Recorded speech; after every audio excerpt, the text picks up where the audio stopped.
family, friends, and fellow graduates, it is my honor as class valedictorian to welcome you all to the graduation ceremony for the class of 2007.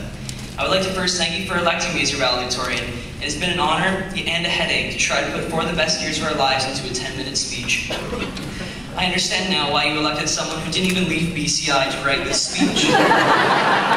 Because in true 2007 fashion, this was finished yesterday. Whoever said don't put off till tomorrow what you can do today obviously never met our class.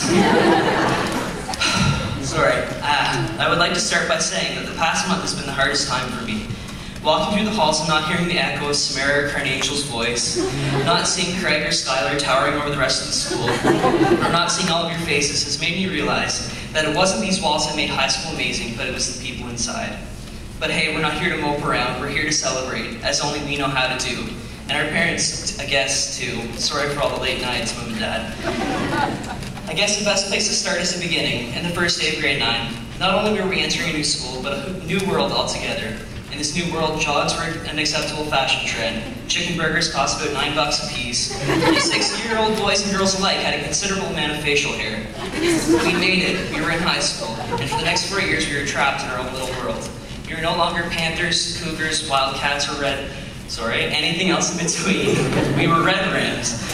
Walking around with our braces and bad acne, we weren't exactly what we had planned out to be yet. Browns Bay Day was our first experience all together, and will never be forgotten, as this was when we made our high school friends. We'd spend the rest of grade 9 mostly in confusion. No matter how many times it was explained to us, we still didn't get that the school was a square. We quickly learned that we were all in the same boat, and we had to get cozy sometime. We quickly learned who everyone was. The kid who was going gray quickly became Dave Cameron. That girl with the fro was Sarah Jane. And while we all knew who Rob McMillan was, he's kind of a big deal. We learned that the Outback was no longer in Australia. And despite what our elementary school teachers told us, high school teachers were not fire-breathing dragons. Except Miss Palmer Smith.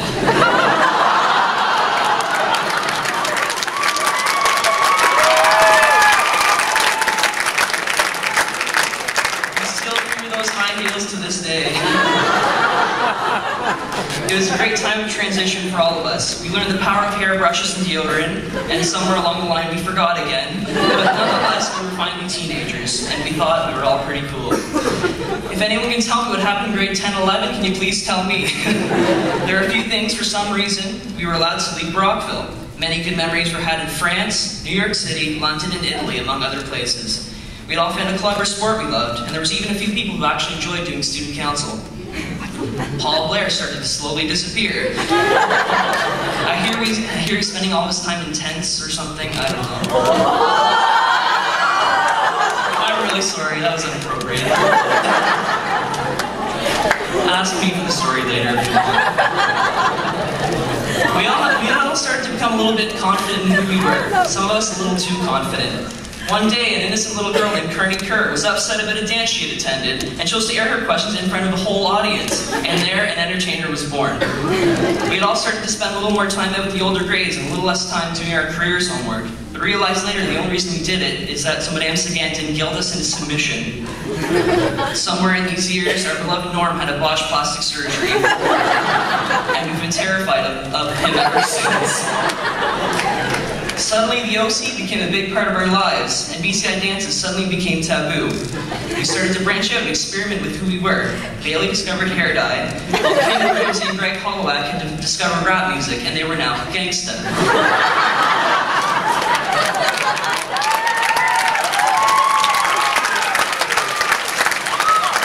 Once again, very sorry. There's more to come. Don't even hesitate. We had officially taken over the lounge, and we got a little too carried away with our nicknames for each other. Here is a brief list. Brian, Bohus, Snapper, Burgie, 150 Alleys, Jesses, and Megs, Decam, Moiso, Cooner, Chow Chow, Crook, Dargles, Dogsy, Eat a Ton, X, Carlos, Smellima, Sumer, Heifer, Billy, and Longtime, Delang, Jose, Hora, Topher, Daner, Saj, Mac, Danrick, KO, Pello, Linda Stoner, Sassy Sass, Snelly, Brandog, Miron, B. Deeks, Lib, Stepper, Sofa, and Syphilis Steve. Among hundreds of others. We had even developed our own language. What a bunch of danglers we are. I can't believe I just said that. Some of us even met our first loves, such infamous couples as Chris and Bronwyn, Bria and Mike, Steve and Bailey, and of course, Samara and Cody. And along came sports championships and awards. Mrs. Quick never failed in seeing us shine on the stage and in the music festival. We had surprisingly good grades. I think it was all the studying we did on Fridays and Saturday nights. Who am I kidding? We studied every night of the week at some point. Whether or not we remember anything that happened in these years, we know that they helped shape who we are today. And then the inevitable happened. We all survived one way or another to grade 12. No longer were we awkward grade 9s we once were. We had lost a few of our classmates to other schools, but gained many great ones. And finally the class that is sitting beside you today was formed. In our last year, we became football captains, class presidents, cheer captains, lead actors and actresses. We became people who not took art, but artists. Wow, my grammar is good. Thank you, BCI.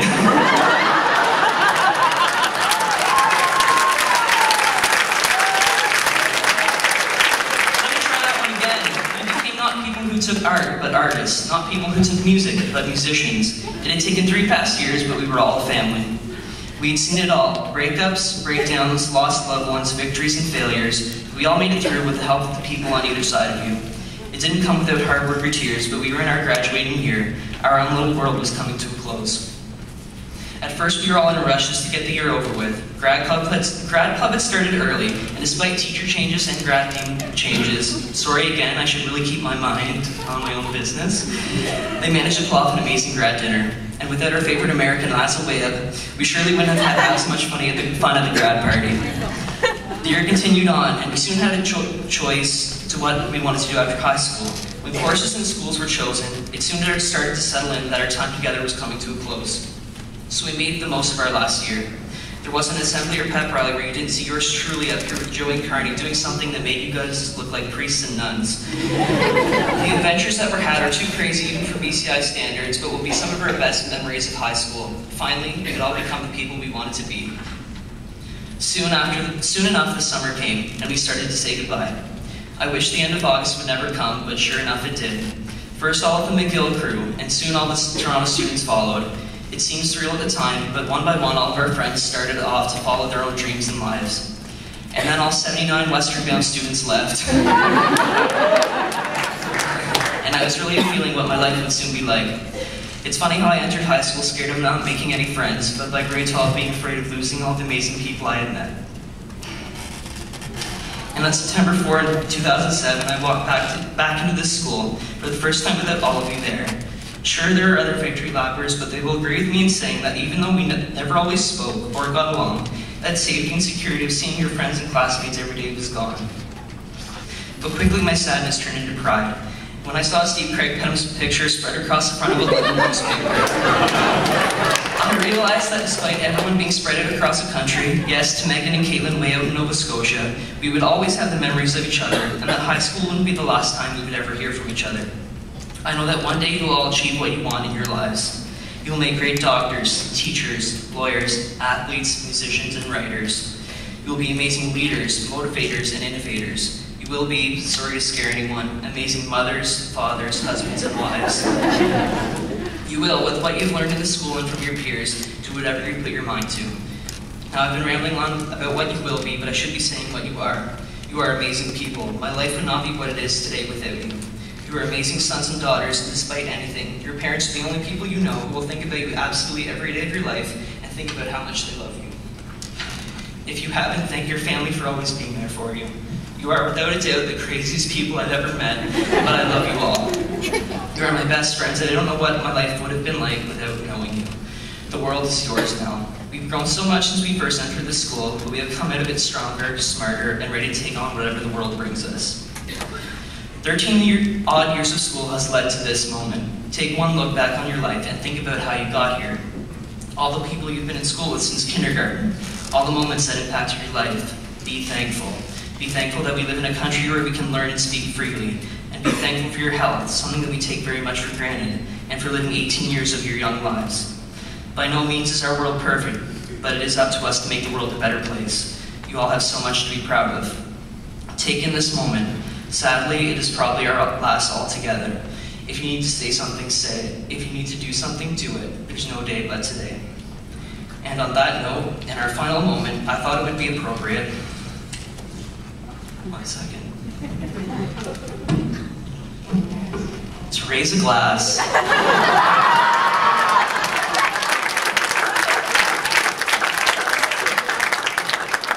And toast what we owe the past 4 years to. To the grad party.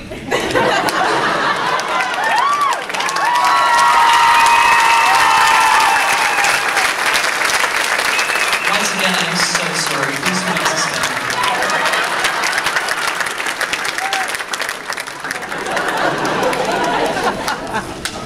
Never have I seen such a great display of good times, and to Stu Peters and his mother Martha for hosting us, who are very brave. And to Mr. Parmar and the Royal Brock, I'm very sorry for our behavior and for the destruction of the front garden. When our grade wants a picture, we get a picture.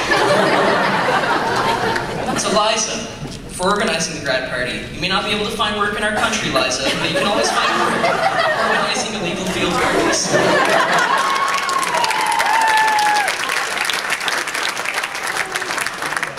To Mr. Smith, thank you for keeping it real, dog, and teaching us worldly things, as depressing as they may have been. We will always remember your honesty and amazing ability as a teacher. To Mr. Peer, for being a great coach and teacher, and even though you will always instill the fear of God into our souls, we thank you. To Mrs. Quick, for always pushing us to be the best we can be. And for those of us fortunate enough to have her as a teacher, you were like a second mother to us, but more importantly, a friend. To all our teachers and coaches, for believing in us, putting up with us, and for all of your advice. We truly learned so much from you. We owe our future successes to all of you. Oh, it's dry.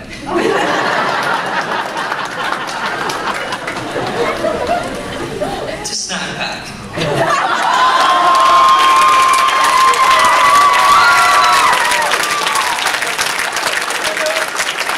May your legend live on. You're smelly but disturbing, but hilarious legend. You're also a great friend, and that is what you'll be remembered for. I hope for your sake. To Dave Cameron, for being like a father to us. Your gray hair, blunt honesty, and humor always gave us something to talk about. You're also a great friend. To Lindsay Vaughn, who's probably wondering if I'm going to finish this drink or not. Too far, sorry.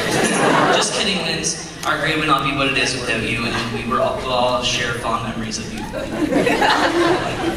To Greg and Mike. No, not the lunchtime Christian group, Greg Summers and Mike Taylor. For always finding a way to make us laugh, mostly at their own expense. To Clark Saunders for standing up and saying, no, despite my gender, I will streak my hair blonde.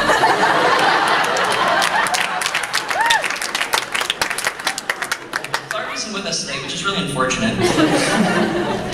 To Gore the custodian for putting up with all of our crap, literally. Could you imagine what this place would have looked like with us slobs and no custodians? To executive taxi and city cab. And all the cab drivers in town, you know us better than we know ourselves. To Brockville. Despite wanting to leave, we've had some great times here, and all of our hot spots. Blockhouse, Stoughton, Lynn Pit, Kelsey's McDick's, Carney's Cave, Mac's Basement, Fletcher's House, the Hess Goat House, King Street, Maitland, 17, SLP, and especially this old building. To Carney and Joey, thank you for letting me be who I am, and for being so involved in making our last year that much better. I don't think any of us will ever be able to forget you guys. You are amazing friends, and I know you will both do amazing things in your lives.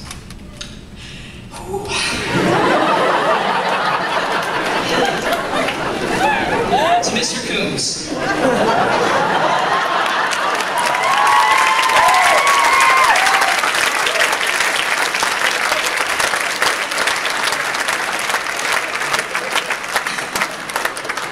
Thank you for all the amazing work you've put into our school, and for having so much faith in our class. Thank you, your caring and warm disposition gave us a safe and happy environment to learn. I'm not going to say anything bad, I'm on hot and thin ice already, sorry. See, I'm just, I'm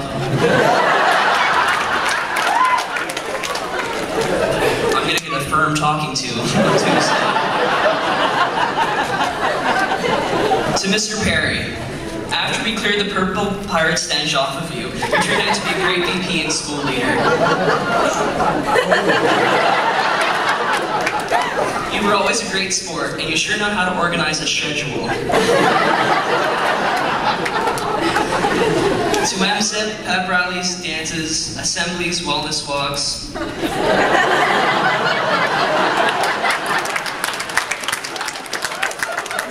Musicals, championships, regattas, all the parties, holidays, birthdays, and celebrations. To the hard times. We've had them all, but it was those around you who got you through it, and we're all better because of those times. And to the good times. We got to admit we know how to have a good time.